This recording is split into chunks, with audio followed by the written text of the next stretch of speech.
Bonjour, bonjour à toutes et à tous, les insoumises et les insoumis. On a beaucoup travaillé sur cette convention déjà. On a commencé à bien réfléchir sur ce que nous allions dire dans cette campagne.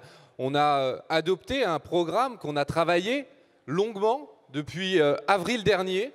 Et on a un beau programme. On a un beau programme et là, franchement, moi là j'ai été bluffé par ce qu'on vient de faire, la méthode et tout.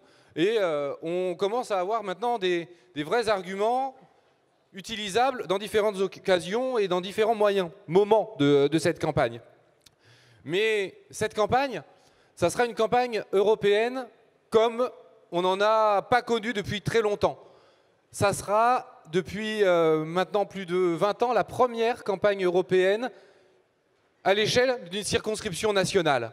C'est-à-dire que le caractère régional des élections précédentes lui retirait un peu cet objectif, cet objet d'une campagne électorale nationale. Emmanuel Macron a choisi de faire de cette élection européenne une élection nationale. Une élection nationale avec un enjeu national fort. C'est lui qui l'a choisi, on va lui rendre la monnaie de sa pièce, parce qu'à un moment donné, cette élection, ça sera un référendum anti-Macron. Ça sera un référendum anti-Macron parce que cette élection, ça sera un moment où on pourra offrir un débouché électoral à la colère qui s'exprime dans le pays, à cette colère qui s'exprime par le mouvement des Gilets jaunes, mais également par ce ras-le-bol général de cette politique qui détruit le pays, qui détruit la République, qui détruit l'égalité, la liberté et la fraternité. Et cette élection européenne, ça sera un moyen de faire un barrage à sa politique, parce que plus il sera faible dans cette élection, moins il pourra nous imposer ses réformes, et plus le manque de légitimité qui a marqué son élection sera visible, et nous pourrons lutter plus facilement contre ces réformes, parce que nous aurons affaibli la clé de voûte de ce système de la Ve République qui est le président. Alors, cette campagne, elle sera comme aucune autre, et donc c'est pour ça qu'on a lancé cette boîte à idées pour voir avec vous comment on peut la travailler aussi de manière un peu particulière. Et donc je tiens à remercier les nombreux contributeurs de cette boîte à idées, également les insoumises et les insoumis qui ont réalisé cette synthèse. Maxime Charpotier, Corinne Groussac, Cathy Rousseau, Pierre Mathéo, Karima Gama, Mathieu Garnier, qui ont travaillé et qui nous ont offert cette synthèse qui a été publiée il y a maintenant plus de 3 semaines sur la plateforme. Alors, cette synthèse, déjà, on revenait sur la question des comités d'appui. Je ne sais pas si tout le monde ici fait partie d'un comité d'appui ou a réalisé sa réunion de lancement des comités d'appui, mais c'est un outil vraiment très important.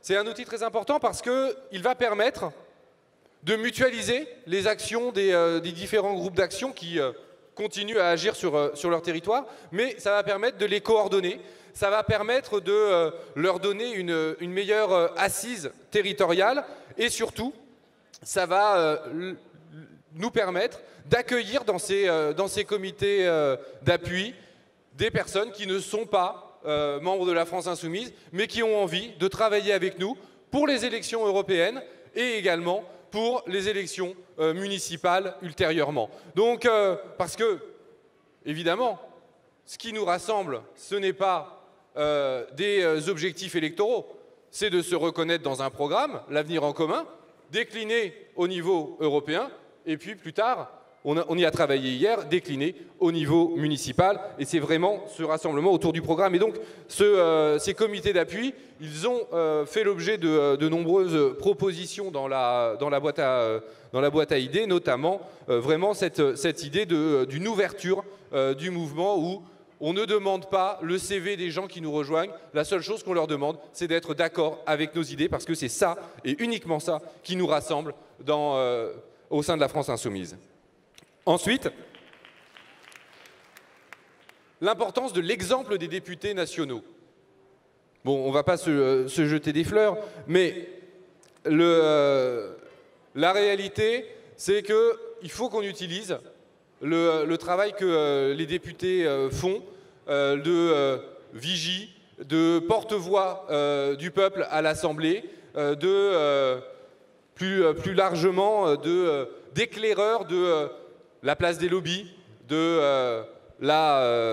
du rôle et du comportement des députés de la majorité. Donc au Parlement européen, on a Younous qui l'a déjà fait, et là, et on l'a vu dans la vidéo de son bilan de mandat, hein, quand il va dénoncer les réunions secrètes sur la pêche électrique.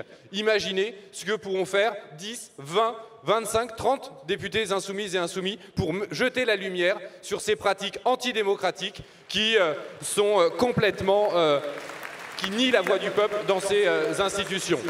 Donc voilà, c'est des arguments, c'est des manières de faire. Ensuite, des événements spécifiques, lancer des caravanes insoumises dans tout le pays avec des orateurs, des candidats nationaux. Je pense que c'est quelque chose qui va nous permettre, quand on le mettra en œuvre, c'est d'aller dans l'ensemble des territoires, parce qu'il ne s'agit pas de faire une campagne dans les centres urbains, dans les quartiers ou dans les zones périurbaines ou dans les zones rurales. Il s'agit d'aller partout à la fois, et c'est ces caravanes qui nous offriront le moyen d'apporter une aide, on va dire, nationale à des groupes d'action, à des comités d'appui qui peuvent se sentir isolés ou qui n'auraient pas les épaules pour lancer cette initiative par manque de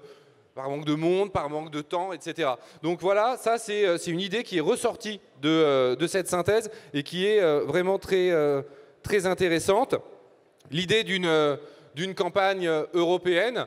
Alors, on a maintenant le peuple, on a des discussions avec Podemos, avec le Bloco, avec l'Alliance rouge-verte du Danemark, avec le PG suédois, etc. On a déjà un texte sur la PAC, la politique agricole commune, qui vient de sortir, une déclaration commune. Et donc on va continuer à mettre en avant l'existence de maintenant le peuple, qui démontre qu'une alternative est possible en Europe, que nous ne sommes pas les seuls Gaulois réfractaires, mais qu'il y a dans tout le pays, dans toute l'Europe, des gens qui sont d'accord avec ce que nous disons, qui pensent la même chose et qui sont en capacité, dans leur pays, comme nous en France, de gouverner et donc d'agir au niveau européen. Beaucoup de choses ont été dites également sur le besoin de support pédagogique pour aider, donner des arguments, pour expliquer ce qui est très compliqué, les institutions européennes, le rôle des députés européens, les accords de libre-échange, toutes ces choses qui sont volontairement compliquées pour justement les éloigner du peuple.